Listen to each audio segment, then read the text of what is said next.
Bien, on est de retour de la pause. On va poursuivre maintenant avec la Guinée. Le patron de l'OMS a fait état samedi de 2 cas possibles d'Ebola en Guinée. Le ministre de la Santé guinéen avait indiqué plutôt que 4 personnes étaient décédées du virus dans ce pays.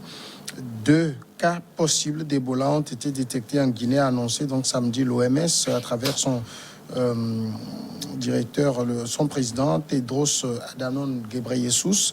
Le MES a été informé de 2 cas possibles d'Ebola. C'est le dirigeant qui l'a tweeté. Finalement, Kofi Kanitom, j'allais dire que dans un contexte marqué par le coronavirus où on peine à trouver des solutions, le Ebola qui est beaucoup plus virulent parce que le mode de contagion est, j'allais dire, plus étendu que celle du coronavirus. Est-ce qu'il faut craindre le pire pour ce pays d'ores et déjà? Naturellement, il faut craindre le pire parce que nous avons vu comment la fièvre hémorragique, l'Ebola était apparu. Et justement, c'était l'un des pays où ça a pris son départ.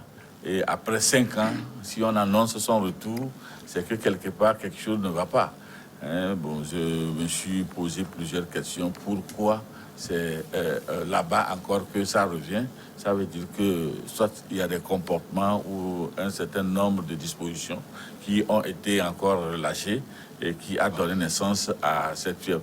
Et nous avons un bilan controversé parce que de l'autre côté, on avait annoncé 4 au départ sur les 7 cas qu'on avait diagnostiqués. Et après, le gouvernement parle de 3 cas sans affirmer pourquoi c'est devenu 3 cas. Est-ce qu'il n'y a pas de cas aujourd'hui plus élevés que cela? Est-ce que le contrôle a été fait? Parce que les premières enquêtes avaient référé que c'était une infirmière qui était d'abord contaminée et 2 personnes contacts aussi ont été, les personnes contacts ont été également contaminées et 2 en étaient mortes. Bon, la 4e personne n'a pas été indiquée, ce qui suppose qu'il doit maintenant avoir une démarche très scientifique pour pouvoir circonscrire la zone. Si heureusement la zone, il paraît que c'est au niveau du sud que cela apparaît, pour faire de sorte que ça n'extrapole pas, parce que nous sommes dans un contexte très difficile ces derniers temps. Coronavirus nous infligeant déjà de lourds tributs, il ne va plus s'agir que cette fièvre sorte, parce que si elle sortait, nous disons que jusque-là, il n'y a même pas de vaccin pour l'Ebola également. Donc, alors que Corona a trouvé ses vaccins en 12 mois, Ebola est là, jusque-là, il n'y a pas de vaccin. Il va falloir quand même que les dispositions qui étaient prises pour juguler cette maladie soient renforcées et que des zones d'épisodie soient rapidement circonscrites pour que ce mal ne puisse pas gagner le monde. Sinon, si ça doit s'ajouter à Corona, ça veut dire que nous-mêmes là... Alors, que dit Emerson Fioclou? C'est parce que la Guinée a finalement, en matière de veille, de vigilance par rapport à Ebola, la Guinée a dormi sur ses lauriers? Oui, nous savons que Ebola a fait son apparition en 2013 et en 2016, surtout dans cette région, Guinée, Libéria, Sierra Leone et autres. Si aujourd'hui, après Corona, on dit que Ebola est revenu, c'est qu'ils ont baissé les bras. Il y a les contagions par les animaux, etc., dont on parlait à l'époque. On ne sait pas si ce sont les animaux sauvages ou bien les chauves-souris qui ont encore amené ce genre de maladie. Et il faut que les autorités sanitaires guinéennes prennent leurs responsabilités pour circonscrire le milieu afin d'éviter la contamination, parce que Ebola, c'est sans pitié. Le ministre de la Santé guinéen dit clairement: je suis inquiet en tant qu'humain, mais je reste serein car on a géré la première épidémie et la vaccination est possible. Il y aura une réunion de crise demain. Bon, en parlant d'hier dimanche, justement, c'est que c'est déjà une maladie qu'on connaît. Est-ce qu'il y a lieu de s'inquiéter outre mesure? Oui, l'inquiétude se trouve au niveau de la double épidémie qu'on a aujourd'hui, et le coronavirus qui n'a pas encore dit son dernier mot, même si certains têtes férues en Afrique disaient déjà que cette maladie existait depuis, sauf que c'est la forme que cela a pris par le comportement des Chinois en manipulant des trucs au laboratoire qui a créé ça. Aujourd'hui, je crois que le système sanitaire guinéen, libérien, et des Congolais ont pris la mesure du contingentement donc, de cette maladie, parce que l'OMS aussi a participé à la destruction de cette maladie. Sauf que c'est une maladie extrêmement contagieuse, très contagieuse plus que d'autres maladies. Il suffit même de respirer l'air d'un cadavre à 20 mètres, vous avez déjà l'Ebola.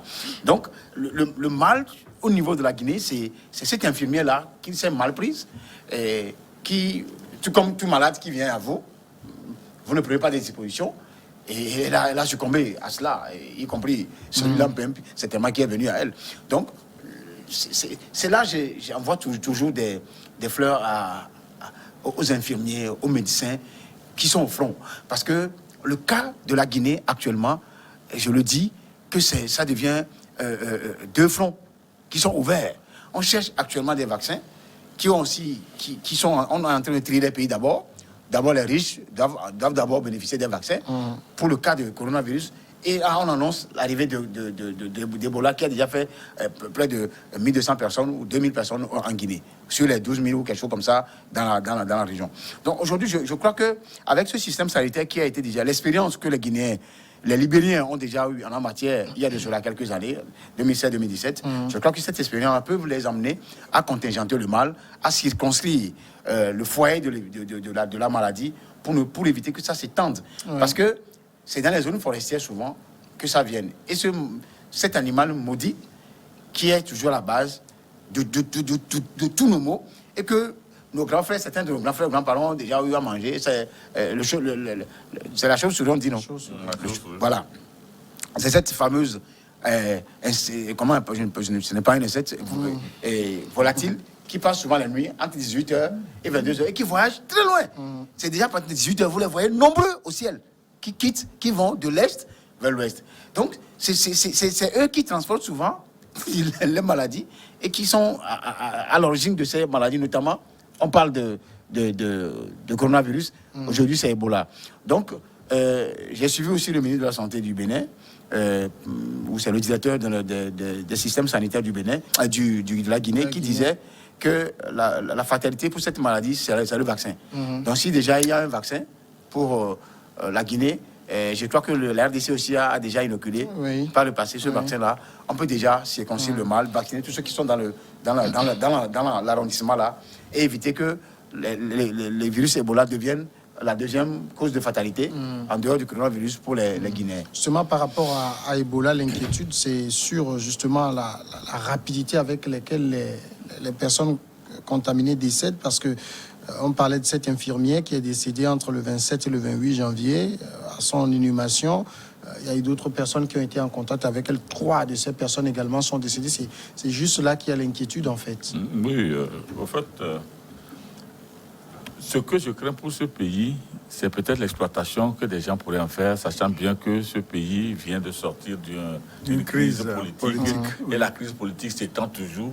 Des gens pourraient peut-être assimiler cela à un détournement d'objectifs et pouvoir se dire que c'est juste un tollé pour nous maintenir pour nous maintenir un peu à l'écart, alors que la réalité, vu la violence même de cette maladie, il va falloir vraiment faire attention et prêter main forte à la chose. Vous voyez, nos pays sont tellement fragiles qu'à un moment donné, je me dis qu'il faut quand même que nous tenons des discours qui ne nous éloignent pas de la réalité. Est-ce que vous voyez ici, c'est bien dit que cette maladie, telle que nous la connaissons, est tellement redoutable, et même plus que notre coronavirus qui nous terne partout dans le monde. Et c'est parce que c'est plus en Afrique que ce mal-là sévit. Et est-ce que, j'étais en train de me dire, est-ce que si on ne s'y conclut pas, ça ne veut pas dire que nous serons en train de vouloir compter au moins le même nombre de morts que ce que Corona a fait de l'autre côté, puisque nous nous rappelons qu'en 2013 et 2016, on avait déjà dénombré près de 11 300 morts. Est-ce que vous voyez? Non, ça, c'est sur un seul pays. Sur les 3 pays, ça faisait plus de 30 000 morts. Je parle de la Guinée, justement. Donc, je suis en train de me dire aujourd'hui, si vraiment on n'arrive pas à se conclure, et comme Ambroise l'a si bien dit, les animaux qui sont vecteurs de cette maladie sont des oiseaux qui vont très loin. Ouais. Peut-être qu'ils peuvent même arriver au Togo ici, ils peuvent arriver dans n'importe quel pays selon la saison. Et ça veut dire que portant ces germes, ils peuvent infecter toute l'Afrique. Hein. Donc il va falloir que nous crions alerte, non pas seulement en Guinée, mais il va falloir en même temps que les autres pays africains puissent commencer par s'organiser pour que vraiment des comités de veille, de surveillance, tout ça là, soient érigés pour éviter que ce mal vienne compliquer les choses qui sont déjà très mal à l'aise. Oui. Ambroise? Ces animaux-là existaient depuis la nuit des temps. Ouais, on en a mangé. Yo. On en mange, déjà, moi, je n'ai jamais mangé la chauve-souris, mais je connais des gens dans mon village qui mangeaient. Dans le sud, les gens mangent. Tu sais, moi, j'ai eu la chance de diriger l'école la Barina ou au niveau de l'Essal. Ils sont pleins là-bas. Ils sont pleins là-bas. Quand les gens mangent. Quand les branches tombaient, Oui. on venait me donner au moins une vingtaine. Tu sais. Tu vois, et alors que c'est un vecteur de maladie, c'est un animal, comment on appelle, un sanctuaire même des maladies à virus. Donc, ça veut dire que ces animaux-là existaient depuis la nuit des temps, depuis des millions d'années. Mais pourquoi? Justement, c'est là où je vais vers le volet géopolitique de la chose. J'étais bon. Oui, c'est en cela que je dis que les Blancs sont forts. Ils sont forts non seulement pour la bonne chose, mais aussi pour la destruction de ce qui est bien, hein, surtout chez nous. Je ne sais pas ce que certains, pas tout le monde, pas tous quand même, certains, je déteste certaines régions, les gens de certaines régions. J'ai tout le monde demandé, qu'est-ce qui oblige les Chinois à manger cru, tout animaux crus? C'est leur culture. Hein. On va pas. Ils peuvent m'entendre. Hein. Je m'en fous de ce qu'ils pensent, de ce que je avance. Le message a bien fait même d'envoyer des gens. D'envoyer des gens. Oui, mais c'est eux le problème dans ce monde. Pourquoi? En dehors des Chinois qui mangent tout cru, y compris comment vous l'appelez, les porcs et puis tout ça là, ils mangent tout cru. Ils sont libres. Ils ne doivent pas être libres de manger tout cru. Dieu a créé ces animaux-là. Les manger, mais il faut les cuire avant de les manger. Ça, c'est un. De deux, ceux-là qui sont au laboratoire, les Américains, les Européens, tout ça là, qui font des recherches, et par après, ils se retrouvent avec des virus. C'est eux qui sont nos problèmes. Ebola n'existait pas. Je pense le sida n'existait pas. Je pense que ici, c'est leurs recherches dans les fermes, dans les forêts, au Congo, tout ça là, qui amène ça. Ça fait avancer la science. On n'oublie pas ça. En fait, au même moment, ça avance la science. C'est comme s'il y a des gens tapis dans l'ombre qui cherchent à décimer les gens pour avoir une démographie maîtrisée. Une démographie maîtrisée. Oui. C'est ça le problème aussi. Moi, je l'avais appris et je regardais qu'il y a un certain nombre de virus ou de bactéries qui ne peuvent qu'évoluer dans les animaux. Des animaux. Et nous disons, moi, c'est là où je voulais te suivre, que si, entre-temps, en Afrique, ces bêtes-là étaient consommées et ne créaient pas de maladies, quand est-ce que ces maladies sont venues s'incruster dans ces animaux et créer aujourd'hui des maladies? Des gens, nous savons que des gens peuvent fabriquer de ces bactéries, de ces virus, et sachant bien que ces virus-là, les inoculer dans ces animaux, sachant bien que dans ces animaux, comment s'appelle-t-on, ces virus-là, bactéries, peuvent se développer massivement. Et puis, ça veut dire que aujourd'hui, nous devons donner un coup d'alerte à nos scientifiques pour que eux aussi, ils mettent à disposition des recherches pour pouvoir voir si tout ce qui nous arrive est le fait de la nature ou bien le fait de l'homme. Parce que si c'est le fait de l'homme, ça dépend de ce que la personne envisage. Nous avions dit tout de suite.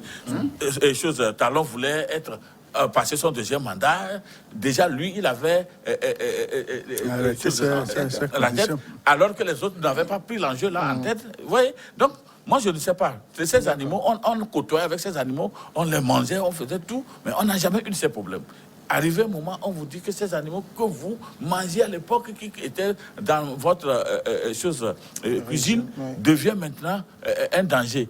Alors que nous sachons que, par exemple, les huîtres et les trucs là, on nous a dit des escargots, on nous a dit combien de microbes, de bactéries se développent dans ces... Jusque-là, ces huîtres que des gens avalent, que des gens avalent avec du citron cru, ne tuent pas. Mais c'est les animaux qu'on prépare. À la pause, et on revient pour le Togo.